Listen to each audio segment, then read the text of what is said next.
so much for your presentation. Muchas gracias por su presentación.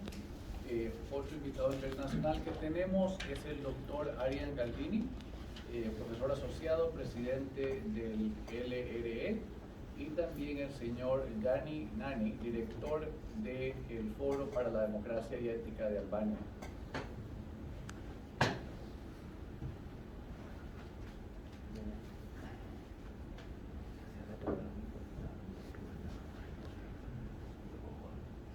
Thank you very much for having me here in this prestigious event. I am in an ambiguity which maybe makes it easier for me to express my thoughts and my challenge for this distinguished people who are here. But maybe even can make it worse for me, because I am between the academician and the politician. And when you are in the midst, you cannot be easily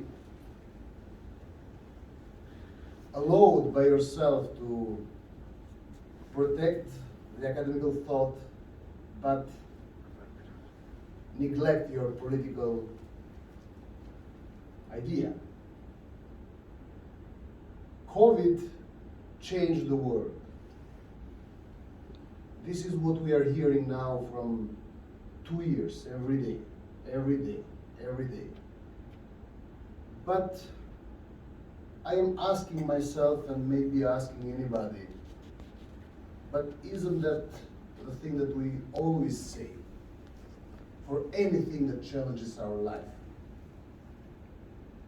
Is it indeed the step that we do every day when we go out or out home? Because we meet change. We meet the difference.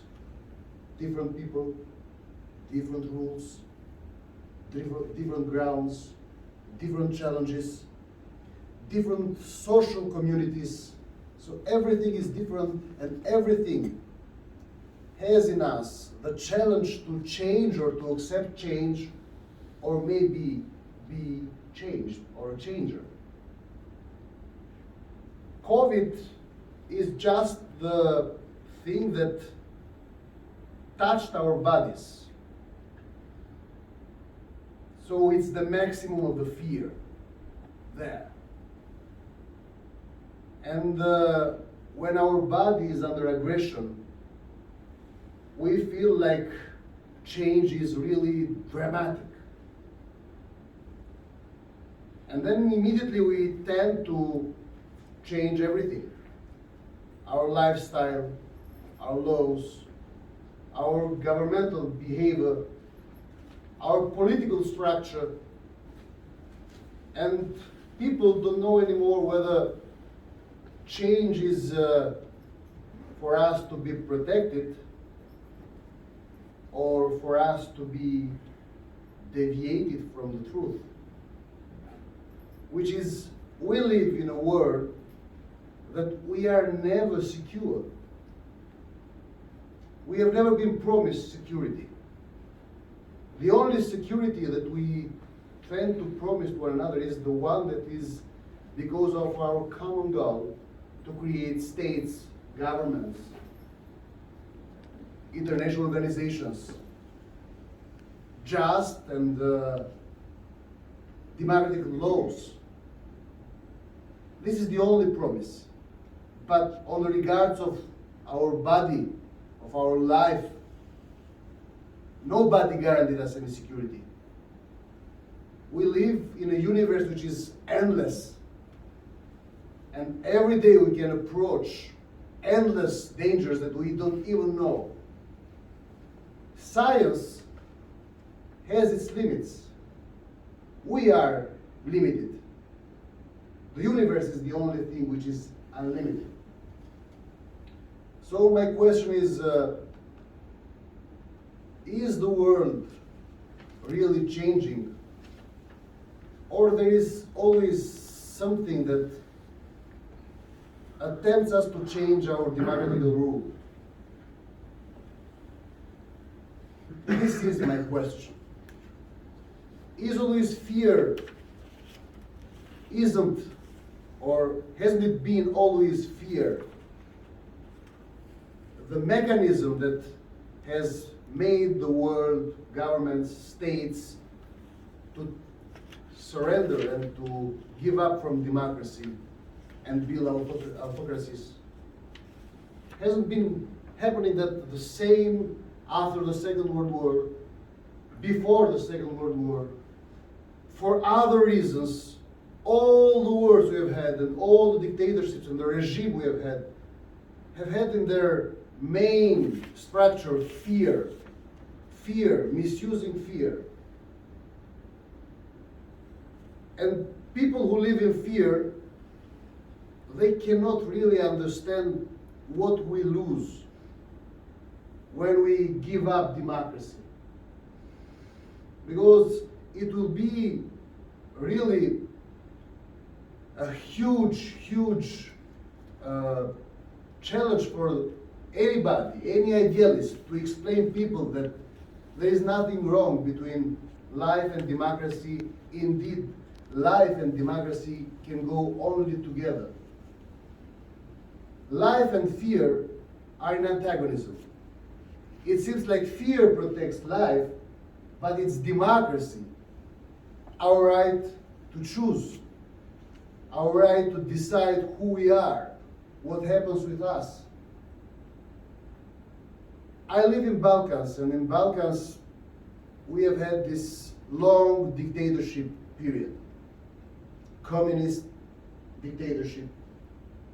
And it's very easy for the former structures and the former ideologies and the former behaviors and culture to come now and catch our democracy and put it down. But it's happening the same even in countries where governments are not really strong or stable. Let me take an example, Italy. They have a technical government. They have a government that it's, let's say, a sui generis government that we tend to create always when we have political crisis. So we do not let democracy to choose, but we decide people to choose. So always the minorities decide that who will be the governing force and strength that will decide for us and will make decisions for us. And they have the most severe rules for the COVID. Look at Greece. You have a weak government and they have the most severe rules. But more democratic countries with strong governments, politically elected governments, they are, let's say, more liberal. Look at UK. UK is more liberal in that direction. I don't know about Spain, I'm sorry, I don't know very well, but I see it's much more easier than Italy and Greece.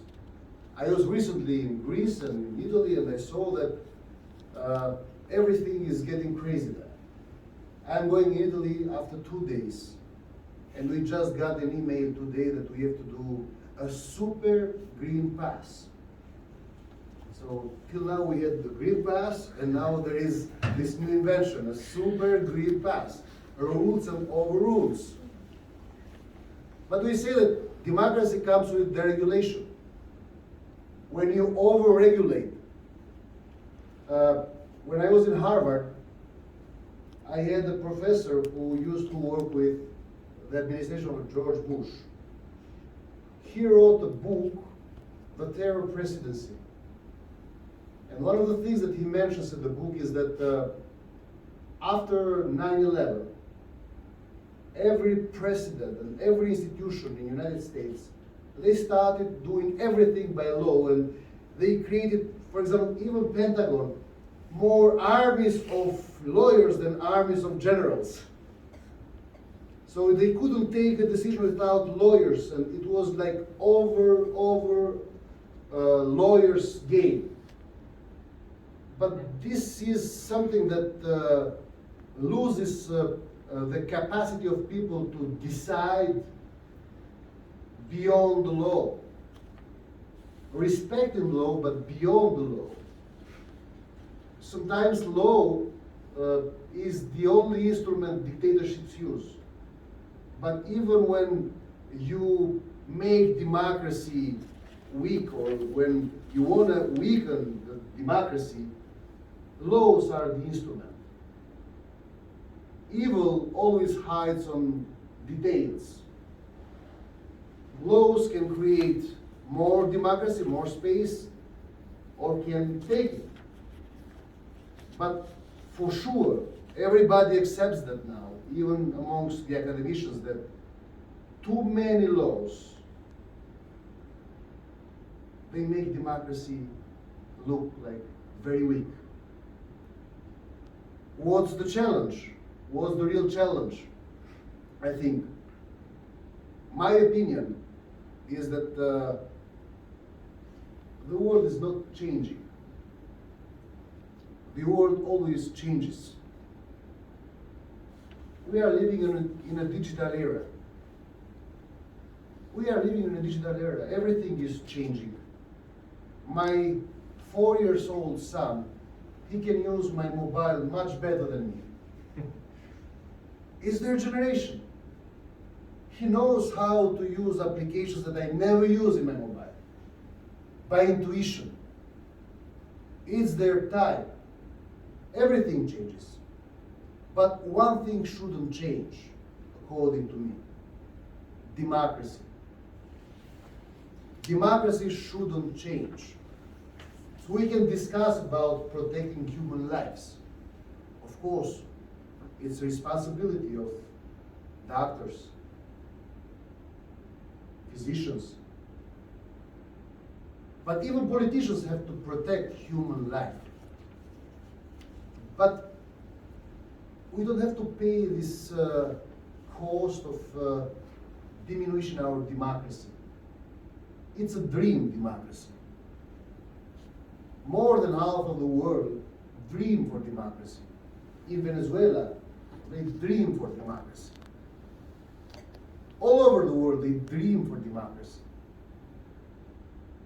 So we cannot allow that a virus or another fear and another fear will come.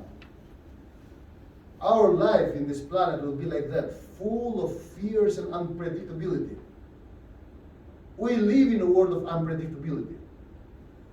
But the miracle of a human being, which is, we are unpredictable, otherwise we'd be robots. So we have to harmonize ourselves with the unpredictability of the world. And we have to build up on protecting all of us, democracy and human life together, not one against the other. If we put one against the other, we help dictators. We help authoritarian leaders. Look at now that the